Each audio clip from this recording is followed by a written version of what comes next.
खुलुमबाय आंनि मुलुगनां बड' निउस चेनेल साफ्रोमबो नायगिरि बिथांमोननिसिम गोजोन फुंबिलिनि बयनिसिमबो गाहाम हामलायनाय जासिहरनाय जाबाय। आसा खालामो नोंथांमोनहा गासै मोजाङै दं।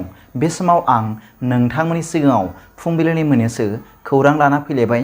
अन्नानै भिडिअखौ स्किप खालामाजासे जोबजासिम नायलांदो। दिनैनि फुंबिलिनि मोननैसो खौरांफोरा जाबाय। गिबि रादाबाव दं UPPL राजखान्थि दोलोनि गाहाम खौरां। मैया चिरां जिल्लानि बिजनियाव UPPLनि गिदिर जयनिं हाबाफारि लानाय जादों।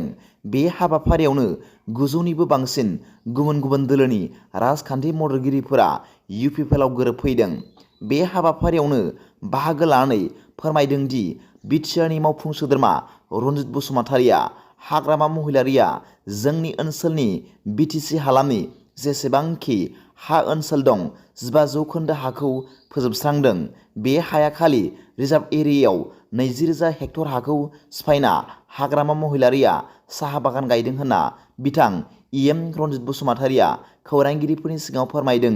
लोगोसे हाग्रामाया गावनि बिहावनि हाखौ सिफायनानै 150 बिगा साहा बागान गायगासिनो दं। बिथाङा बुंबावदों दि हाग्रामानि BPFनि नेताफोरा बोसोराव खनसेल' कालि फुजानि नेमाव फैसा गैयिनि थाखाय हाग्रा ओनसोलखौ सिफायना जौ जुवा गेलेनो दंफां लायोमोन होनना फोरमायबावो।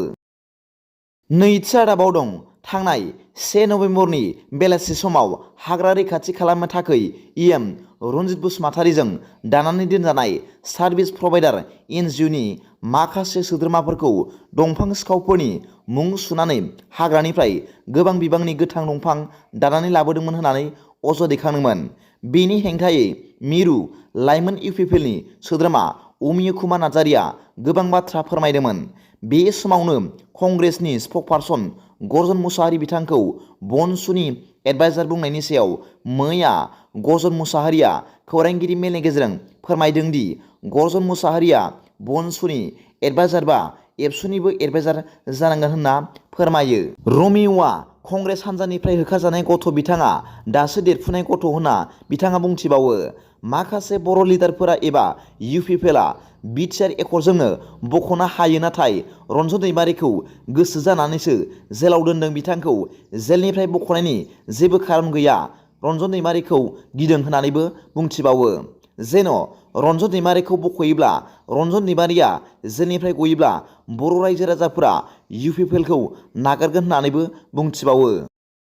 थामथि रादाबाव दं मैया BTCनि गाहाय मावफुं सोद्रोमा मानाव गेदेर प्रमद बर' बिथाङा बावैसो APSC मेन आनजादनि रिजाल्टआव बड'फा सुपार 50 मिशननि गेजेरजों कचिं लानानै उथ्रिसारनो हानाय सा 6 बिजाथिफोरनि सायाव गोजोननायनि मोन्दांथिखौ खौरांगिरिफोरनि सिगाङाव फोरमायदों। बिथाङा फोरमायदों दि बे बड'फा सुपार 50 हाबाफारि लानाया थारैनो BTCनि थागिरि फरायसाफोरनि थाखाय जोबोद मोजां जादों आरो बे 16 जन फरायसाफोरा APSC मेन आनजादनि रिजाल्टआव उथ्रिसारनो हानाया जोबोद गोजोनथाव बाथ्रा जादों आरो बेफोर BTC सरकारनि जेरैथिंबो मोजां हाबा मावनायखौ नुनानै बयबो BTC ओनसोलाव गोजोन थासारि फैनायखौ मोनदांदों होनना बिथाङा फोरमायदों।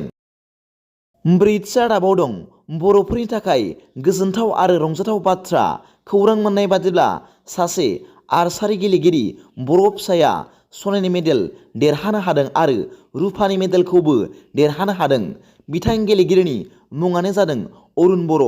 बिथाङा गवायाव जानाय 37थि नेशनेल आर्चारि इभेन्टआव बाहागो लानानै देरहासार जानो हानानै बे बान्थाफोरखौ मोननो हादों।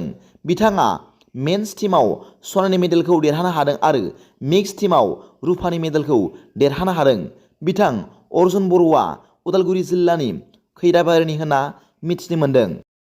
दिनैनि फुंबिलिनि मोननैसो खौरांफोरा दा बेखिनिल'मोन। भिडिअखौ मोजां मोनदोंब्ला आंनि बे मुलुगनां बड' निउस चेनेलखौ अन्नानै साबस्क्राइब खालाम आरो बेल आइकनआवबो थुनानै ला, जाहाथे आं गोदान निउस आपडेट लानानै फैब्ला नोंथांनियाव सिगांग्रो नटिफिकेसन सौहैयो। दा बेलासिनि रादाबाव नोंथांमोनखौ आंनि बे चेनेलाव गासैखौबो बरायहरनाय जाबाय। गोजोन्थों। एसेनोसै। जै बर' हारिनि जै।